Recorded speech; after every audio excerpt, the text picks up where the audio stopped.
Srimad Bhagavatam, Canto 5, chapter 21, texts 4 through 7. I'll just read, will not repeat, right? Yada mesha tulayor vartate tadaho ratrani samanani bhavanti yada vrishabhadishu panchasu rashishu charati tadahanyeva vardhante hrasati cha masi masyekaika ghatika ratrishu.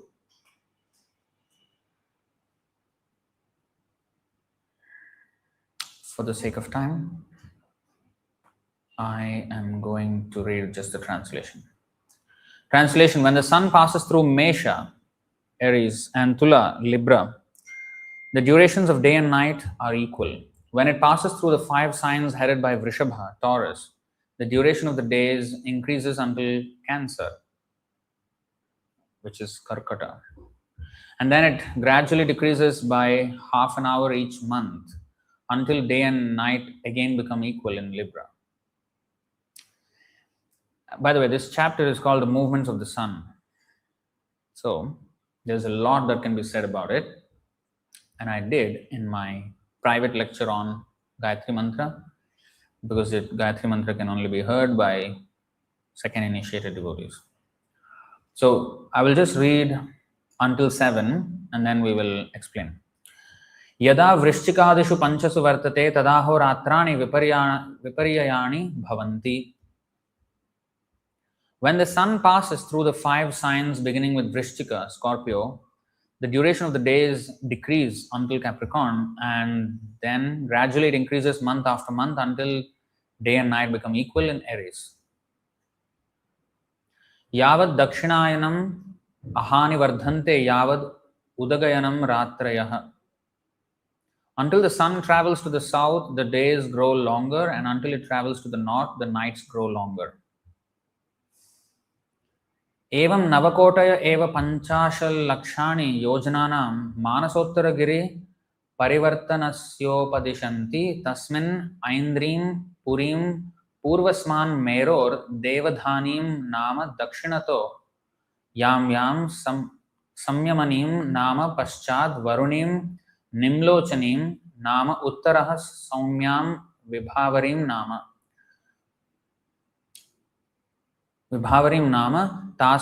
tasudaya madhyahnastamaya nishithaniti bhutanam pravritti nivritti nimittani samaya visheshena meros chaturdisham. Shukadeva Goswami continued, my dear king, as stated before, the learned say that the sun travels over all sides of Manasottara mountain in a circle whose length is 95,100,000 yojanas. Wow. 760,800,000 miles. On Manasottara mountain, due east of Mount Sumeru, is a place known as Devadhani, possessed by King Indra. Similarly, in the south is a place known as Samyamani, possessed by Yamaraj. In the west is a place known as Nimlochani, possessed by Varuna. And in the north is a place named Vibhavari, possessed by the moon god. Sunrise, midday, sunset, and midnight occur in all those places according to specific times, thus engaging all living entities in their various occupational duties and also making them cease such duties. Om Ajnanatimidandhasya Jnananjanashalakaya Chakshurunmilitam Yena Tasmai Shri Gurave Namaha. Shri Chaitanya Manobhishtam Sthapitam Yena Bhutale Swayam Rupah Kadamahyam Dadati Swapadantikam Vandeham Shri Guru Shri Yutapadakamalam Shri Gurun Vaishnavamscha Shri Rupam Sagrajatam Sahagana Raghunathanvitam Tam Sajivam Sadvaitam Savadhutam Parijana Sahitam Krishna Chaitanya Devam Shri Radha Krishna Padan Sahagana Lalita Shri Vishakhanvitamscha. He Krishna Karuna Sindho Dinabandho Jagatpate Gopesha Gopika Kanta Radha Kanta Namostute Tapta Kanchana Gaurangi Radhe Vrindavaneshwari वृषभानुसुते देवी प्रणमामि हरिप्रिये वाञ्छाकल्पतरुभ्यश्च कृपा सिन्धुभ्य एव च पतितानां पावनेभ्यो वैष्णवेभ्यो नमो नमः। नमो विष्णुपादाय कृष्णप्रेष्ठाय भूतले श्रीमते Bhaktivedanta स्वामिन्निति नामिने।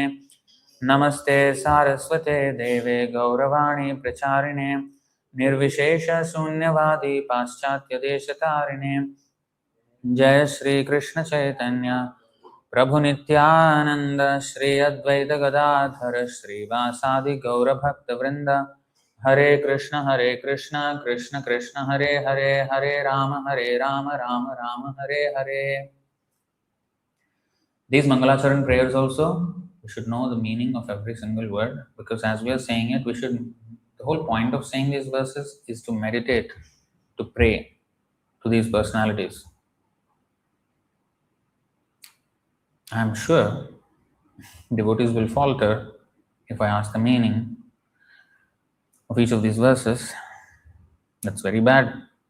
So we should never do anything on autopilot. Our society's name, Prabhupada named it as International Society for Krishna Consciousness for a reason. Because we have to be conscious of what we're doing. We cannot be doing unconscious in a coma state. Chanting all mantras in a coma state. It can't be like that. In fact, as I was reading the Sanskrit of these verses, I could half understand the meaning already. I'm not boasting. What I'm trying to do, highlight, is if we pay enough attention for the word-to-word meanings, we sometimes can deduce the meaning as we're reading it itself without even having to go down to the word-to-word meaning. And then word-to-word meaning will only reinforce and give more reinforcement of what we know. And we can check our understanding by seeing whether the word-to-word meaning and the translation matches with what I understood as I was reading. So we should pay just attention. Okay. So this is about the sun, the movements of the sun. Now,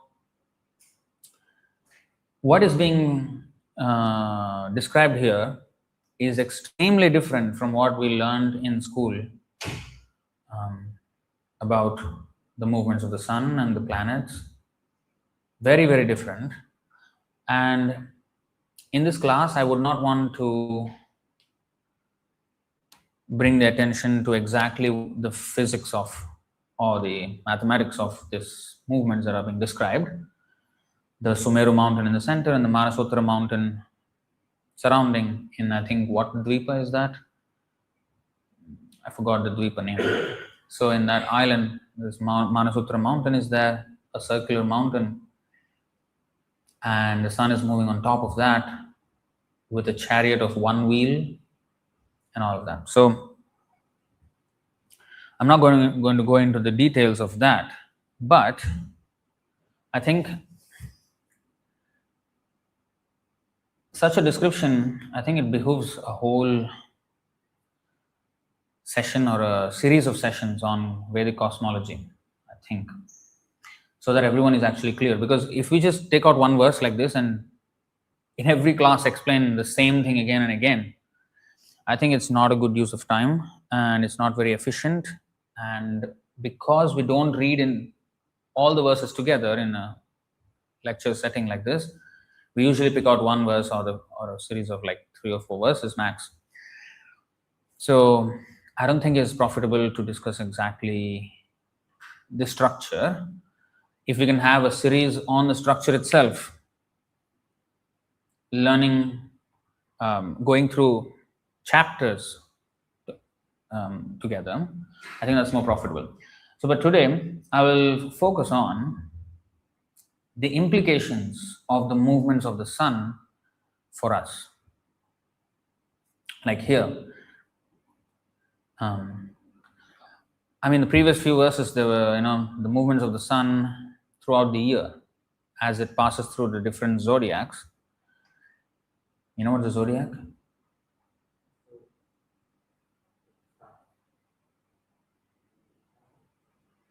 Zodiac means astrology.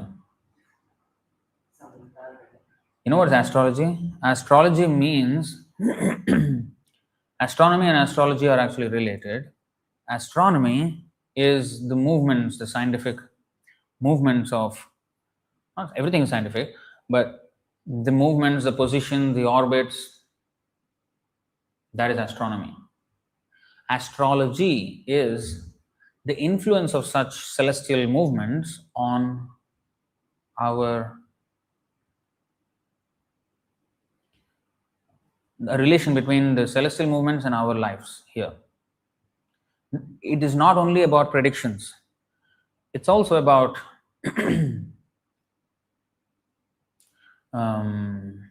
observance, like, Panchangam or Panchika, like the almanac. That is actually, in English, it's called almanac. Panchika, Panchangam, Yeah. So that's an almanac, the calendar, and what is to be expected when. We should know. We should have an idea of what is coming. So that we conduct our activities accordingly. Why do people need an almanac or a calendar? So we know what is coming. When is it coming? Even if it's not a lunar almanac, if it's a Gregorian calendar, the solar calendar, which is a Western calendar, Christian-based calendar, if you have the whole months and the dates, you know when is Christmas, we know when is Good Friday, and also our own events, our personal events and religious events. That's why God is number one priority. So in all calendars, usually, not atheistic calendars, but any religion-based, actually calendars are all religion-based, actually, originally. It is actually religion-based. And people have used it for atheistic things, but otherwise, for example, Prabhupada asked this question. Now, here in this verses, the zodiacs, there's different months, how it passes through different zodiacs and then again comes back. Similarly, even the names of the days of the week, Sunday, Monday, Tuesday, Wednesday, Thursday, Friday, Saturday, where is that coming from? And in every culture, the order is the same. Not in Indian culture, it's like Sunday and then Thursday and then Saturday and then Monday. No. All the cultures throughout the world is the same. All the time, 7 days a week, and all in the same order. Why? Prabhupada asked this question, why? It is the order in which the planets are situated above the earth, according to the distance. The sun is the closest according to the height from the earth. And when we're saying height, we should understand we're talking in Puranic cosmological terms. Because in modern astronomy, the earth is just a point in space. You cannot say height. You can just say distance. From our standpoint, we may say height, but if you zoom out, it's all just distance, whichever way. It's just one sphere, and then it's all distance all along, all around. You can't say height exactly. You can't say this is high, this is low. Everything is just far. But in Puranic cosmology, Earth is totally differently understood. And that's the reality, but we are seeing only a projection or a slice of that reality. So actually the Earth is a flat plane, a very, very vast flat plane, of which our Earth now, the Earth that we know, is very, very minute, smallest of segments of that whole Bhumandala. And that is appearing as a sphere for us. And I have given this analogy before, quite a few times, in private conversations and also on maybe a couple of lectures, that if it's a plain, flat land with mountains and of course all undulations, but it's not a sphere, and if Krishna decides that we cannot pass after a certain boundary, an invisible, subtle boundary, if we cannot pass, if he makes it, and if we don't hit a wall, an invisible wall, if he just wraps our experience. For example, we have played that video game in our childhood, maybe. I think those were 30 or around there. Those brick games, the video thing. Yeah, the console thing. And there's a snake game when it goes outside this right side and then comes back on the left side, goes up and comes back from the down. So it's wrapped. For us, it looks like it goes out here and then comes back here. If you think about the snake itself, how the snake would experience it, for it's just this continuous thing. So for the snake, it can be a sphere, whereas for us, it's a flat plane. So if our experience, if Krishna has installed these limits on how much we can explore, and if he doesn't make it too obvious by creating a wall, hey, what is this wall? Let's break this wall. What is going on? So if he just wraps our experience, like you go out of here, you come back from here, then now our experience is like a sphere. Right? So Krishna can do that if he wants. And if we examine the Puranic and the Siddhantic cosmology, when I say Siddhantic, it is based on Surya Siddhanta and such recent astrological treatises, and the Puranas, which explain a different reality, but both are describing the same thing. How can the earth be sphere and flat at the same time? Well, it can be. Krishna's illusion is so perfect that he can make one thing look like another. Right? Like, for example, refraction is an example where a spoon half bent in water, or half immersed in water, looks bent when it's not. So such illusions are possible. So even if it's a flat, it can look bent and as a sphere if Krishna wants it. And it need not necessarily be refraction. He can employ other methods by which such bending can happen. And he can wrap our experience, like if we go from here and then we come back from here, for us it's like a sphere. Whereas, zoomed out perspective, it can be a plane. He can very well do that. It's well within his powers. I mean, it is said when Krishna came, there were millions, and not millions, countless number of cows. Each cowherd boy, there were innumerable cowherd boyfriends of Krishna who were playing in the forests of Vrindavan. Innumerable. I'm not talking about 8 billion, which is the population of today's world. Oh, it was a little more than that. No. Innumerable. Trillions is understatement.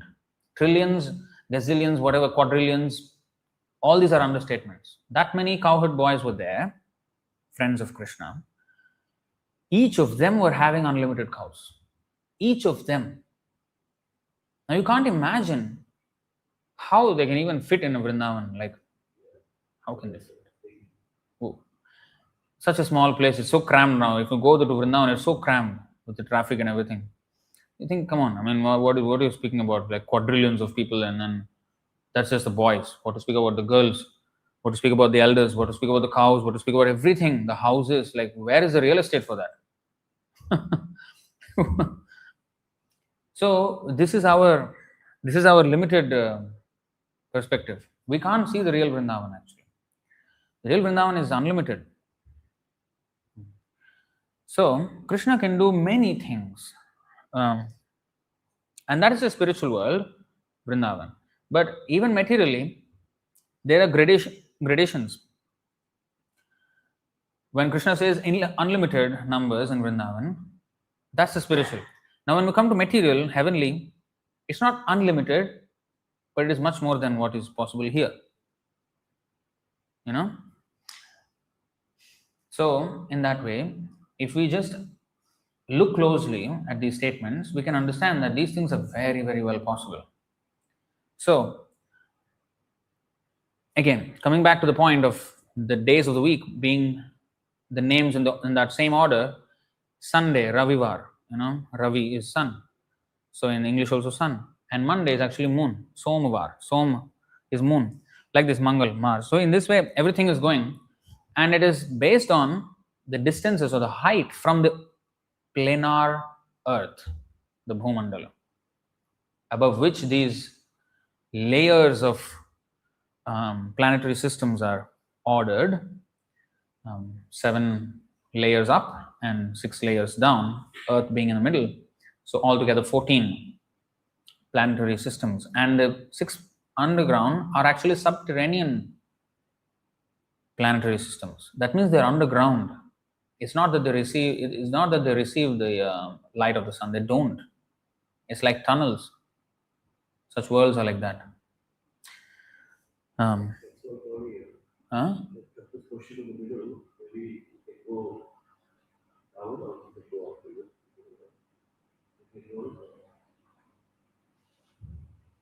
Well, we can go down from anywhere. From anywhere we can go down, depending on our activities. So, anyway, that's the days of the week. So, even the names of the days of the week are because of the planetary systems and our position. And all those planetary systems, Raja Samasta Suramurti Rasesha Teja. What is that? Yachakshuresha Savita Sakala Grahanam. Savita means the sun. The sun is the king of all the planets. And the movements of the sun determine everything in our life. Which is why the Gayatri Mantra, which is also mentioned in the earlier verses, that is usually put on tape, some woman singing. Actually, it's not supposed to be sung like that. There is a specific meter, but they sing whatever they want. But it's not supposed to. It should be received from a guru during initiation. It's the proper way to receive a Gayatri Mantra. But the Gayatri Mantra is a salutation to the sun. Savitur. Savituh means sun. Om bhuh bhuvaha swaha. Bhur bhuva swaha. Tat savitur varenyam bhargo devasya dhimahi. Dhiyo yona prachodayat. Of course, I'm not supposed to say this. But because Prabhupada said it in one of the purports in the earlier verse, I'm just saying because of on his authority. But we should not chant the Gayatri Mantra personally unless we are actually initiated. Otherwise, it bears no fruit. But anyway, what is the meaning of this Gayatri Mantra? When we chant, yeah, we are chanting, but do we know what we are actually chanting when we are chanting it? Again, I always point out to this point that we should know what we are doing. Otherwise, we are just doing rituals. How are we different from the Hindus who are doing things which we don't know what they're doing? We're not different. Hinduism today means you do some ritual, some puja, something, and don't know what you're doing. Deepavali means shopping and crackers and sweets and eat and gossip and buy new clothes, and that's it. That is Deepavali. That is festival. You don't understand anything. That is not festival at all.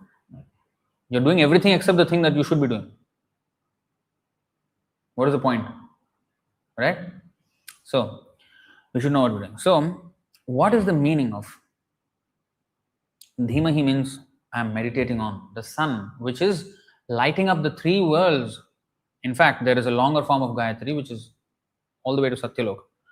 So, it is lighting up the whole 3 planetary systems, the Bhuloka, the Bhuvarloka, and the Swargaloka. Let that sun, let me meditate on that sun, and let me be enthused. Prachodayat. Chodana means nudge, or instruct, or encourage, or inspire, or enthuse. These are the words that chodana means. To push us nudge us in a particular direction. So, prachodayat means let me be enthused by the sun. Why? What does that mean even? Why are we meditating on sun? We should be meditating on Krishna. Why the sun? What is the significance? There's a lot of it. In fact, in that lecture, it was a 3-hour lecture, 3 hours, 9 minutes that I did on the Gayatri Mantras. The first 1 hour is on this one.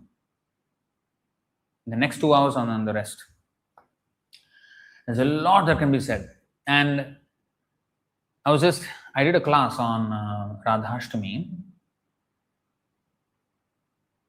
which is actually my commentary on Bhaktisiddhanta Saraswati Thakur's class on Radhashtami in 1931, 94 years back.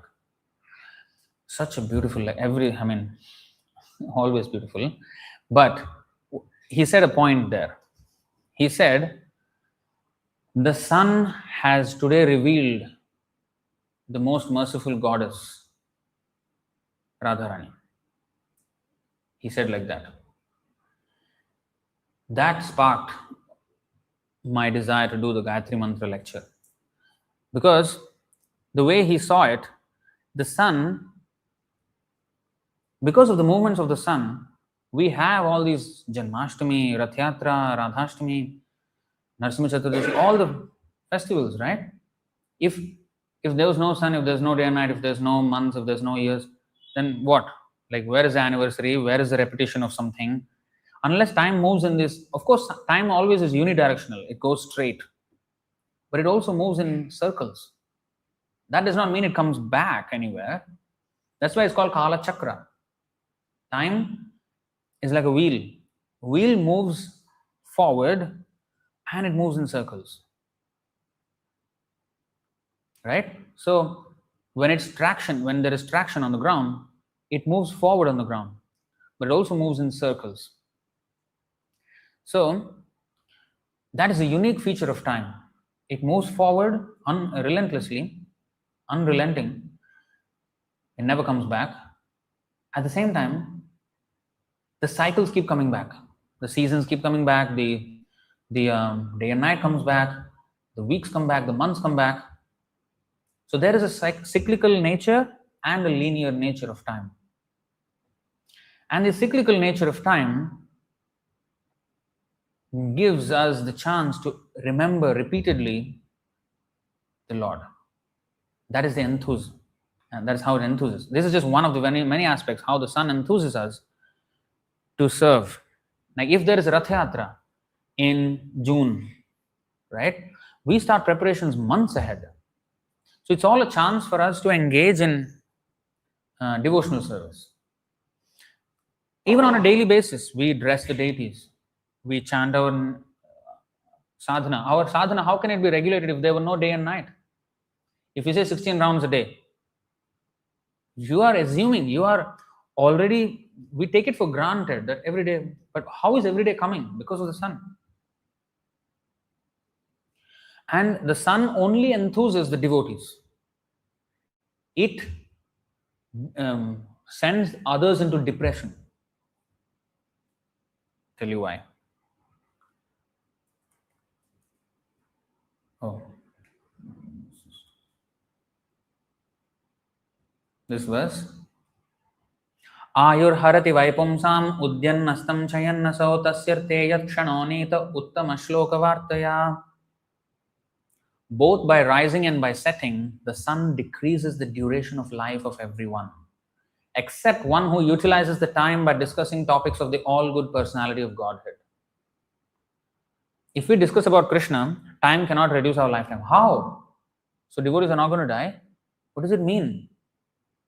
It means that after this life, such devotees will go back to Godhead, eternal life, never to die again.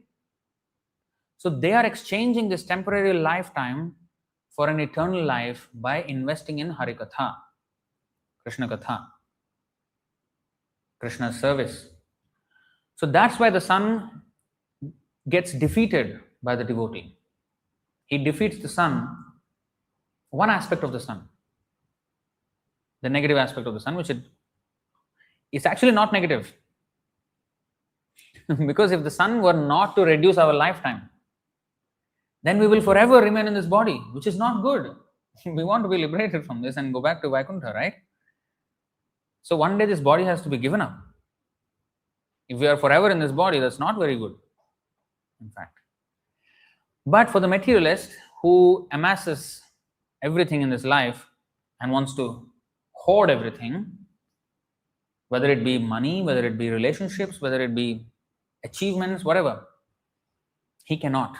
He will be frustrated in his attempts to hoard material memories, or everything will be frustrated. Wealth, family, friends, everything will be frustrated. So for the materialist, the sun is not an enthusing factor. For the devotees, exact opposite. Why? Because daily it regularizes the remembrance of Krishna by chanting our rounds, by reading every day, by doing deity worship every day, Mangalarti, the whole day's services. And that's just one aspect. What about our health? What about even life? Like plants don't exist without the sun. Krishna created it in that way that everything has to be dependent on sun. So we understand how essential sun is for our physical, mental, and spiritual well-being, and that sun is a gift from Krishna for us. Even though we are in this dark world, material world, Krishna has given us the sun to enthuse us in all ways, physically. In fact, I did not know this, but I just heard this. In India, apparently, it's very common, especially among the villages. If the infant is sick, they'll just put him in the sun. I did not know. They'll put him in the sun in the morning, early morning sun, just the sunlight bathe him. Sometimes even completely naked. And then the child will get all right. And actually, one should worship the sun to get good health. Today, that's why there is Surya Namaskar also. Usually it is done facing the sun. Nowadays they just do it.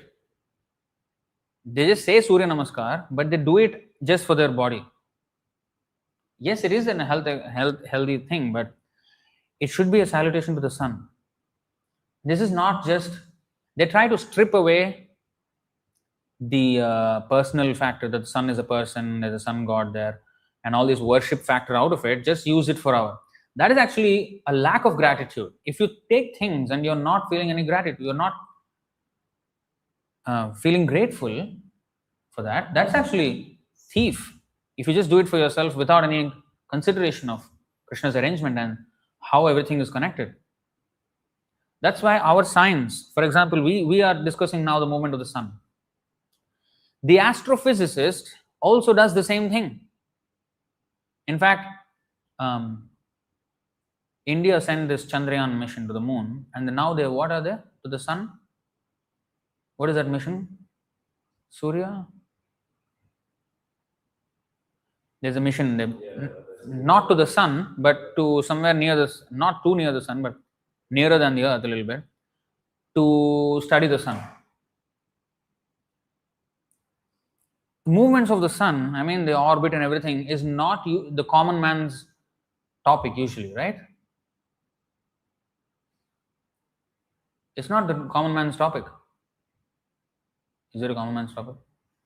What is not common man's topic?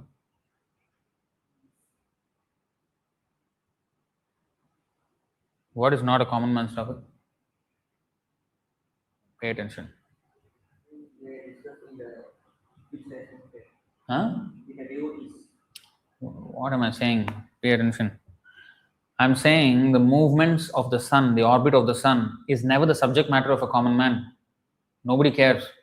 They say it's what time, that's all. They don't discuss about the orbit, the speed of the sun. That's only astrophysics. It's a very niche topic. It's not what the usual people discuss, is what I'm saying. Why then are we discussing this stuff?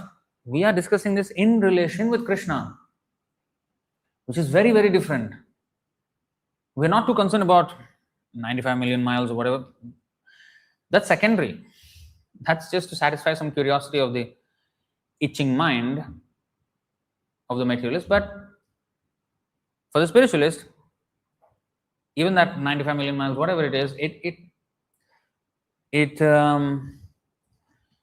increases his gratitude towards the Lord that Krishna has made such a massive, grand arrangement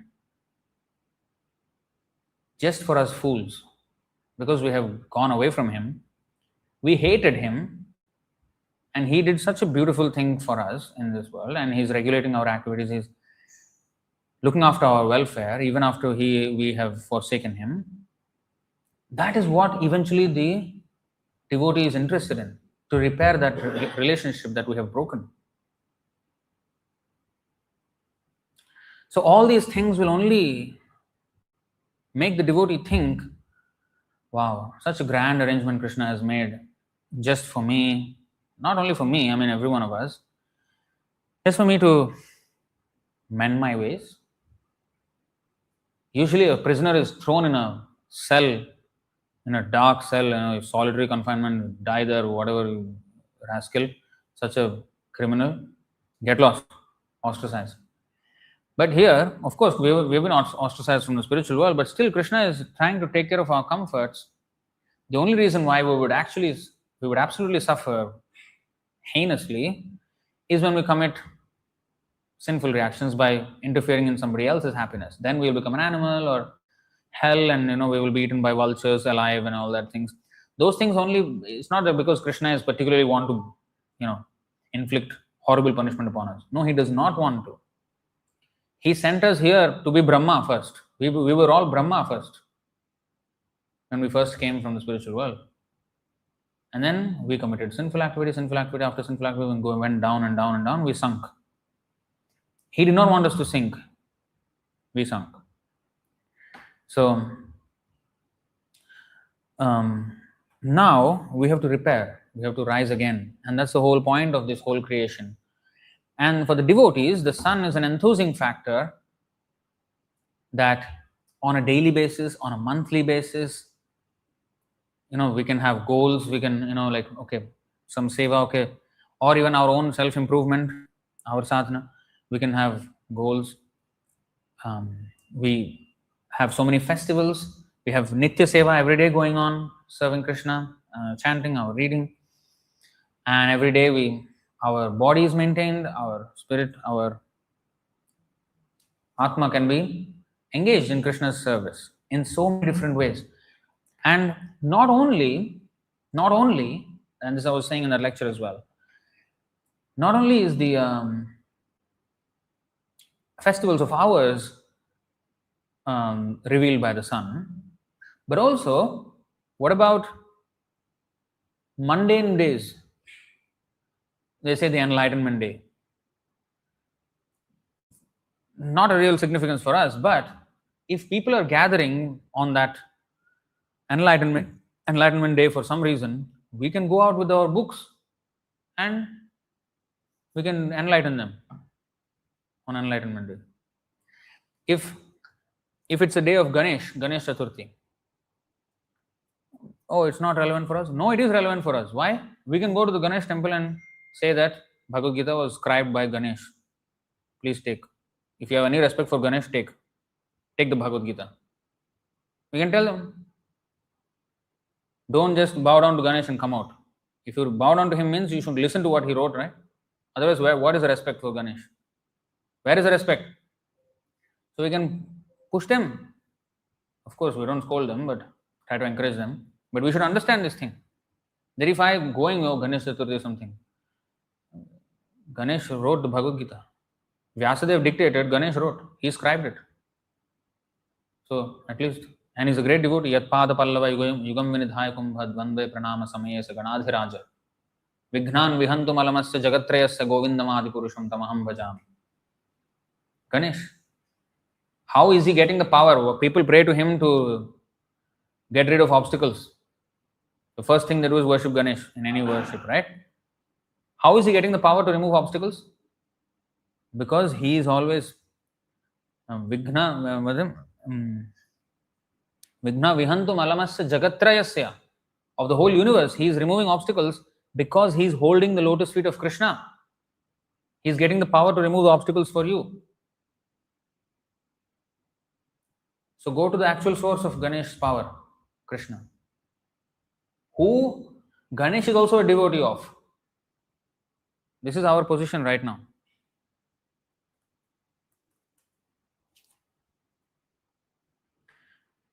Yannamdheyam riyamana aturah patan skhalan va vivasho grinan puman vimukta karmargala uttamam gatim prapnoti yakshyanti natam kalau janah. All the great devatas, this is what they do. Oh, this is okay. Actually, this is not the verse. The verse previous to this. Let me read even this one. Never mind. Terrified, about to die, a man collapses on his bed. Although his voice is faltering and he is hardly conscious of what he is saying, if he utters the holy name of the Supreme Lord, he can be freed from the reaction of his fruitive work and achieve the supreme destination. But still, people in the age of Kali, this Kali Yuga, will not worship the Supreme Lord. Idiots of the first order. This is Kali Yuga population. The verse before this, you see, such a long purport as well. Very nice verse. Kalau na rajan jagatam param gurum trilokanathanata pada pankajam prayena martya bhagavantam achyutam yakshyanti pashanda vibhinna chetasah.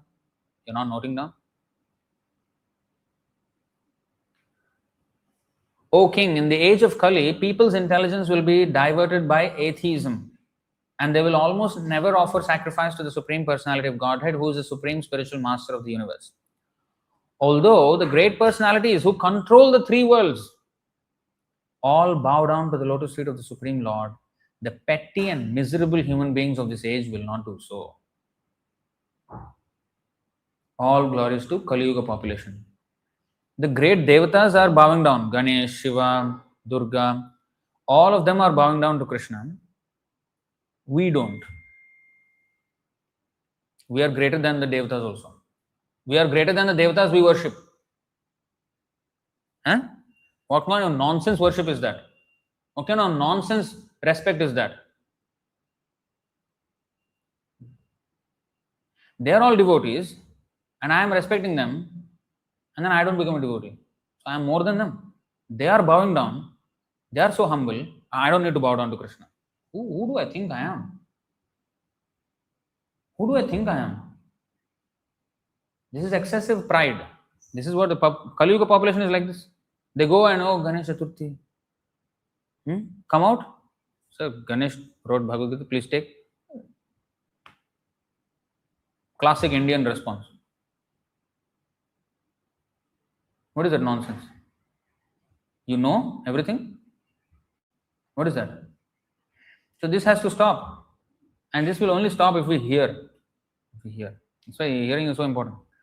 Unfortunate. We only have our shell of culture. The core is all gone. Only the outer crust is there. That also crumble with no difficulty. Because there is nothing inside holding it compact. You little bit pressure, it will crumble. That's what our culture is right now. That's the state at which it is there. So anyway, so that's Ganesh. Lord Shiva, Shivaratri. Again, another opportunity. Shiva is the greatest of Vaishnavas. What is that? Sattvam Vishuddham Vasudeva Shabditam. He said, I worship Krishna who is in the Vasudeva Sthiti, who is beyond even more of goodness. Aradhananam Sarveshnam Vishnur Aradhanam Param. He is saying of all worship, Vishnu worship is highest. Or Krishna. And so he is a great devotee. Vaishnavanam Yathashambhu, the greatest of devotees of Vishnu in the whole universe. So on Shivaratri, many people come to worship Shiva without understanding that he is actually a great devotee of Krishna. They just worship him because they are devotees of Shiva. But Shiva says, you go to Krishna. Mukti pradata sarvesham Vishnurevana samsaya. I can give my devotee anything except moksha. Mukti if you want, go to Vishnu. Lord Shiva says this. In the what is that? What is the scripture which is the corollary of Mahabharata? Harivamsha. Yes. In Harivamsha he states this. Mukti pradata sarvesham Vishnurevana samshaya. So everyone is pointing to Krishna. So we should listen to what they are saying and then bow down to Krishna and become his devotee. Our real relationship is with Krishna. So with the demigods worship day of Durga Puja, okay, go to Durga Puja. Okay, Durga, who is Durga? Chhaye vajasya bhuvanani vibharti Durga ichhan roopam api yasya cha cheshtate sa govindamadi purusham bhajami.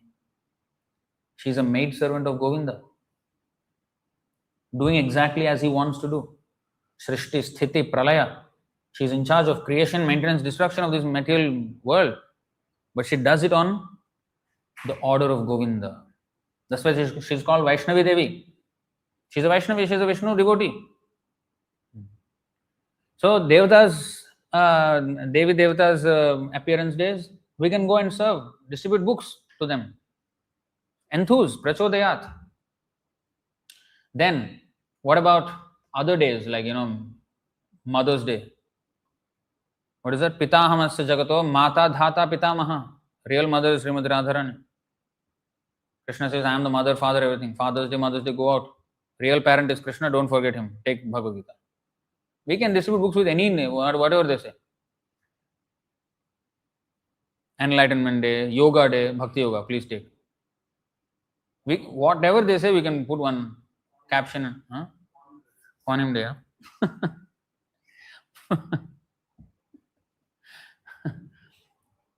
Buddha, the whole Buddhism is coming from Krishna only. Whatever form of Buddhism you are worshipping, Buddha is the avatar of Krishna. Come take. Anything we can connect to Krishna. Nowadays in Shopee, Lazada, they have 1, 1, 2, 2, 3, 3 festivals until 12, 12. So 1, 1 we can say Krishna, only one. Come take. 2, Gaurnitai. Or Radha Krishna. 3, we have Jagannath Baldev Subhadra. 4, we have what is that? Chaturkumara. Or we have 4 Vedas, the essence of which is Bhagavad Gita. Whatever. 5 Panchatattva, 5 Pandavas. Arjuna is the chief. He heard Bhagavad Gita. You please take. Whatever. 6 Goswamis. Anything we can say. Anything we can connect to Krishna, because everything is coming from Krishna. We should just see the connection with Krishna and everything. So, all these days, whether it's theistic festivals or atheistic festivals, whatever it is, the sun is revealing these days. Right? So, and they can enthuse us to how to do service. More service. So, that is one aspect. And sun, we have read Surya Narayana. I mean, other verses, I'm not going to show because we don't have that much time. I'm just going to say it. So, Surya Narayana is actually, there is a Hiranyagarbha form of the Lord on the sun planet that Vivaswan worships. So, that because of the Hiranyagarbha, there is such heat and light of the sun that is maintaining everything. So, he is actually a form of Narayana. He is one of the eyes of the Lord. In the Virat Rupa, the sun is one of the eyes of the Lord. And because the sun sees anything, that's why we can see. Our eyes are nothing without the sun. We cannot see anything. In fact, if the element of fire becomes gone, our eyes will become blind. Because of the element of fire, we can see form. So, this is more subtle. It's all explained in the Bhagavatam, in the 3rd canto. How each of the senses of the Lord gives rise to the sense objects and our senses in this way, how we perceive. So, the Lord is there, Surya Narayana, the form of the Lord which is there on the sun planet, who is giving off all the heat and light. But also, the sun is a devotee, Vivaswan, pure devotee. So, when we are meditating on the sun, we are also meditating on the pure devotee who is Vivaswan, who is the Sampradaya Acharya of the Surya Vamsha, Surya Sampradaya, which is now not currently on earth. It was on earth when Ramachandra was there, Surya Vamsha was there. Now we have 4 Sampradayas, of which Surya is not one of them. But on other planets, it is still there. On Surya planet, of course it is there. So, Krishna said, Imam Vivasvate Yogam Proktavan. I spoke to sun god. So Krishna personally spoke to him. And we are meditating on him. Plus, other ways in which the sun enthuses us is that verse which says, Krishna Surya Sama Maya Andhakar. Jahan Krishna, Tahan Nahi Maya Radhikar. So Krishna is like the sun and Maya is like darkness. Wherever there is sun, there is no darkness. Similarly, wherever there is Krishna consciousness, there is no darkness of ignorance and despondence due to Maya. So Krishna is always compared to the sun in many forms. Puranarko Dhunoditaha. The Srimad Bhagavatam is called the sun-like Purana, which is which gives off light to enlighten us, the spiritual light, right? The holy name is compared to the sun. You know, two verses, 360. Is it Antya?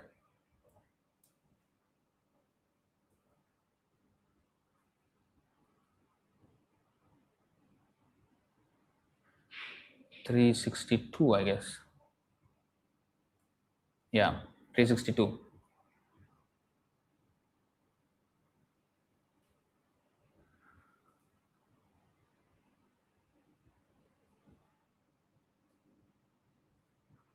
तं निर्व्याजं भज गुणनिधे पावनं पावनानां श्रद्धारजन्मतिरतितराम् उत्तमः श्लोकमौलिम् प्रोद्यन्नन्तः करणकुहरे हन्तयन्नाम भानोर् आभासोऽपि क्षपयति महापातकध्वान्तराशिम्.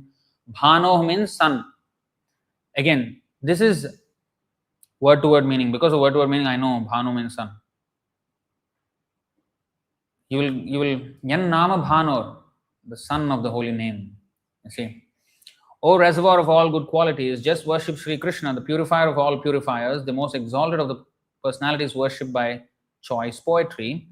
Worship him with a faithful, unflinching mind, without duplicity and in a highly elevated manner. Thus worship the Lord whose name is like the sun. Just as a slight appearance of the sun dissipates the darkness of night, so a slight appearance of the holy name of Krishna can drive away all darkness of ignorance that arises in the heart due to greatly sinful activities performed in previous lives. It is said that the thieves, the ghosts, all of them run away, and the wild animals, the night nocturnal predators, they go away at the slight dawn. The sun hasn't even come up the horizon yet. The dawn of the sun. The first rays of the sun, where the sky becomes a little bit orange. Already everything is gone. Because the mode of goodness starts. Actually, mode of goodness starts much earlier, but with the sunrise, even there's the dawn of the sun already. Similarly, our sinful reactions will be gone just by even the slight appearance of just the sunlight, not even the sun. Real sunrise means when the holy name we are chanting offenselessly and purely, Namabhas and Shuddhanam. Now we are chanting in Nama Aparadh stage, offensive chanting, 3 stages of the chanting. Even with Nama Aparadh, when we are trying to get purified, so the slight appearance of the sun already gives us the strength to get rid of sinful activities. The reactions to past sins also will be cleared. So it's such powerful thing, the holy name. It's non-different from Abhinnatvan Nama Naminoho, non-different from Krishna. So a highly elevated man we should worship. Tam nirvyajam bhajagunanidhe pavanam pavananam. Shraddha means a highly elevated faith. Matiratitaram, yeah, that is highly elevated. So another verse is this one, both by Haridas Thakur.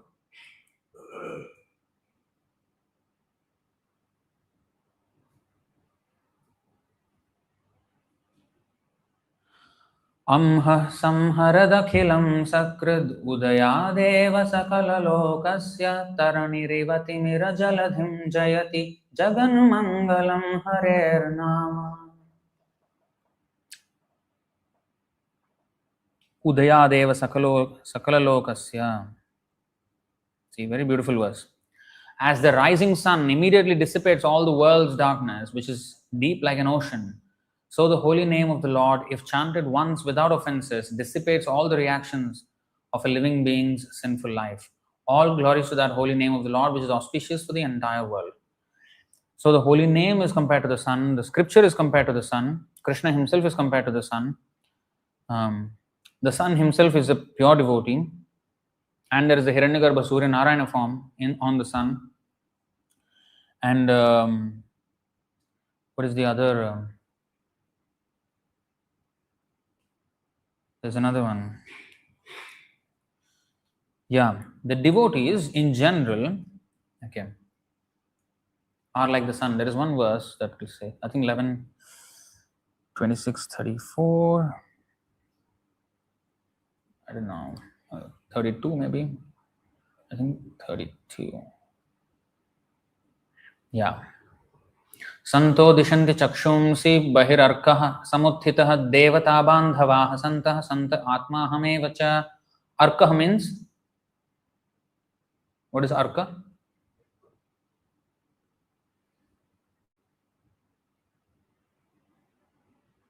What is Arka? Huh? Arka means sun. Konark. Sun temple is in Konark. The corner of the sun, like that is mentioned. Kona means. So Arka means Purana Arko Dhunoditaha. Purana Arka, the sun like Purana. Yannama Bhanur. So Arka means sun. So here, my devotees bestow divine eyes, whereas the sun allows only external sight. And that only when it is risen in the sky. My devotees are one's real worshipable deities and real family. They are one's own self. And ultimately they are non-different from me. Here it is said that devotees are more than the sun. Now, that is because of our proximity with the devotees. Like the sun god, he materially maintains us, yes, with the sun rays, and because of which all the life exists, all the weather patterns happen, all because of the sun. But apart from that, he is also a pure devotee, but that aspect we have no access to as human beings. Like Brahma, who created the whole universe, also is an acharya, but we are unable to take advantage of his status as a pure devotee because we are unable to communicate with him personally. Whereas devotees, we have proximity with them and we can actually converse with them. They will tell the same thing as what the sun god would say. But because they are his agents and they are directly benefiting us, therefore it is said that devotees are more than just the sun. The material aspect of the sun, yes, they are definitely more than that because they enlighten. But also, they also cannot exist. This body cannot exist without the sun. But the devotees benefit us spiritually, giving us divine eyes to see the reality of everything. Instead of pashyannapina pashyati, that's actually our real state. I mean, not real state, our conditioned state in this world is pashyannapina pashyati. We are seeing and yet we are not seeing. Like Prabhupada gave this example. Suppose your car breaks down on the road and it's not moving. Now you open the bonnet, you look at it, you don't understand a thing.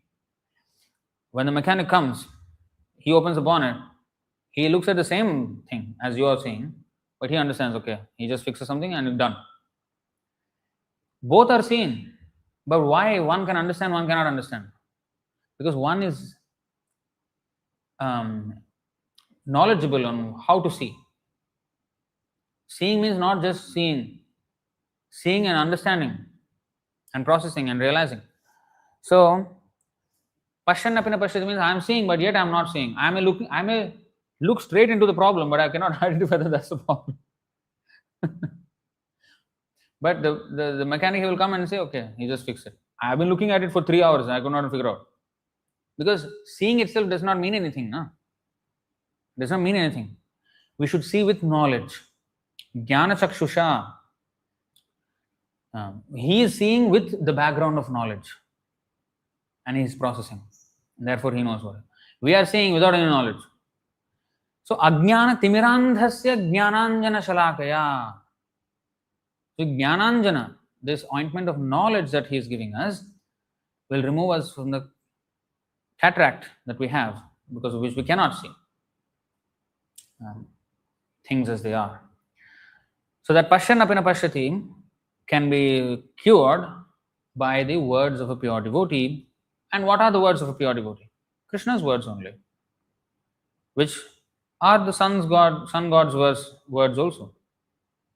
But because the pure devotee comes to us and extends such mercy to us, even though we are downtrodden so far away from the pure devotee sun god, we are so far away, otherwise would have completely been neglected. But the pure devotee comes all the way down to our plane and hands over to us the message of Krishna. So that's his mercy, more merciful than even the sun. So in this way, we can understand and we can feel grateful. And as today's verse says,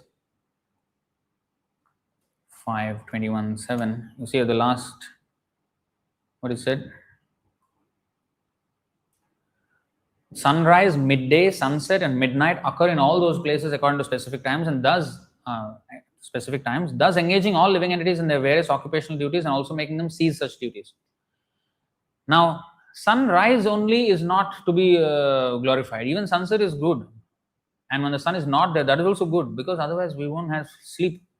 Sleep is also essential. So by setting, the sun is also helping us to actually, our circadian rhythm is in tune with the sun. So our body, we also need to sleep in order for us to function the next day properly. So everything. So our engaging us in occupational duties and ceasing such duties, sleeping, and also finally ending our body. And if we get liberated, then our duties will ultimately end for good, because then we will be joyfully serving Krishna in Krishna Loka. Of course, there is also duty, but that is not, that is done out of love. So, any questions or comments?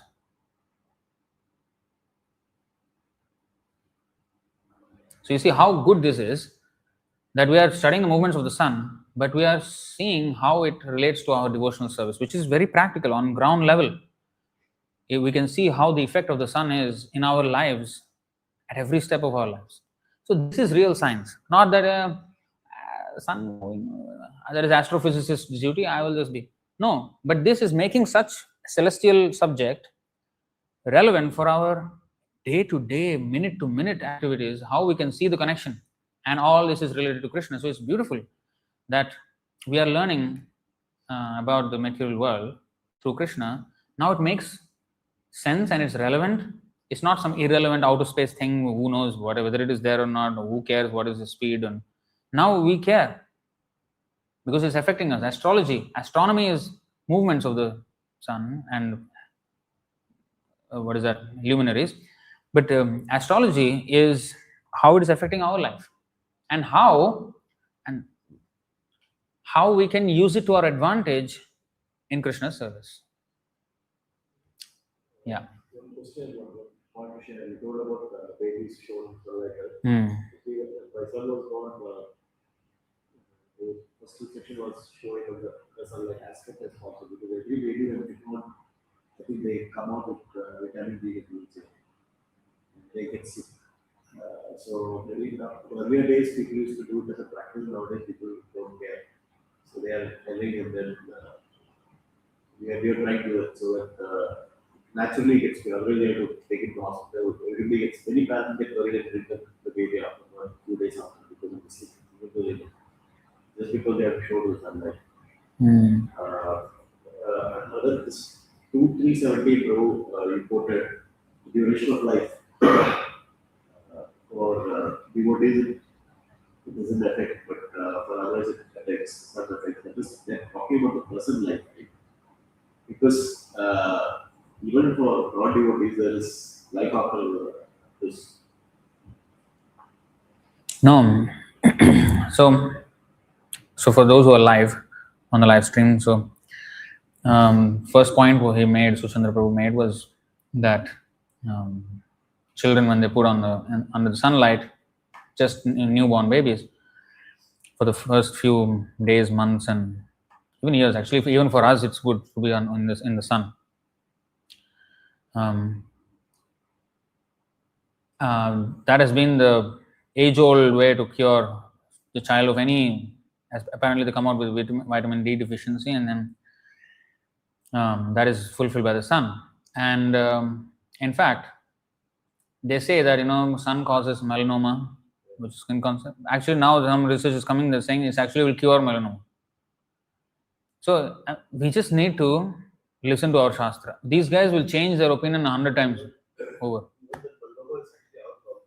We depleted ozone. Hmm. And ozone, Yeah. because our pollution. Ozone depletion. Yeah. I mean, the best way to live is natural. Anything else will always cause imbalance and problem. And the reason why we don't live naturally is because we think that we are better than nature, better than Krishna's machine, nature, and we can do better. That is the problem. That's the whole problem of our, and that stems from atheism. When we think we are better than nature, better than God, that is atheism. So because of atheism, all these things start. Ecological problems, every problem. Our lifestyle is so horrible right now. People have to work 12 hours a day, come exhausted, commuting, working, everything is just exhausting, sucking our life out of us. We don't have any time to think for ourselves and grow in spiritual life is our real aim of life. We don't. So that's what atheism does. It strips us of our thing completely. And the next point, what we were making? Question, yeah. So 2.3.17, the duration of life. So is it talking only about this life? No. Of course, every soul is eternal, right? What it means by robbing the lifetime means, devotee or non-devotee, the human life is temporary. So the person who does not make the best use of the human life, he is losing the opportunity. Whereas for the devotee, he is spending that limited amount of time given in this human body in the service of Krishna, thereby exchanging his temporary lifetime for eternal life after this body is finished, so that he's actually gaining. So he's not losing his lifetime because he's making the best use of it, because he's going back to Godhead after this. Whereas for the non-devotee, his golden opportunity to get out of this world, material world, is spoiled by the rising and setting of the sun because he is not Krishna conscious. That's what it means. Otherwise, this body, it's as temporary for the devotee as it is for the non-devotee. But it's like our money. If I take it out of my pocket and spend on something, splurge, that's a waste. But if I invest, yes, the money still went out of my pocket, but I'm going to get returns out of it.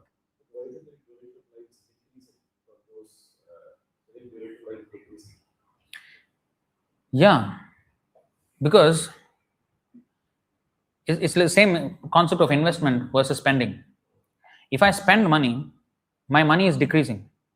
But if I take out the same money from my pocket and invest something, it is increasing. So I'm spending my time with Krishna, it is actually increasing. It's not decreasing my lifetime because I'm going to get eternal life. I'm eternal, I'm regaining that original state. Whereas here I'm losing. And especially losing because human life, any other life is as temporary as human life. But in this life, we can actually make a solution. And if we don't, we miss out on a huge opportunity. And that one misuse of human life will result in millions and millions of lives. Again, before we come back to human. Actually, life is life with Krishna. Life is life with Krishna. Yeah. Life is chance of Yeah.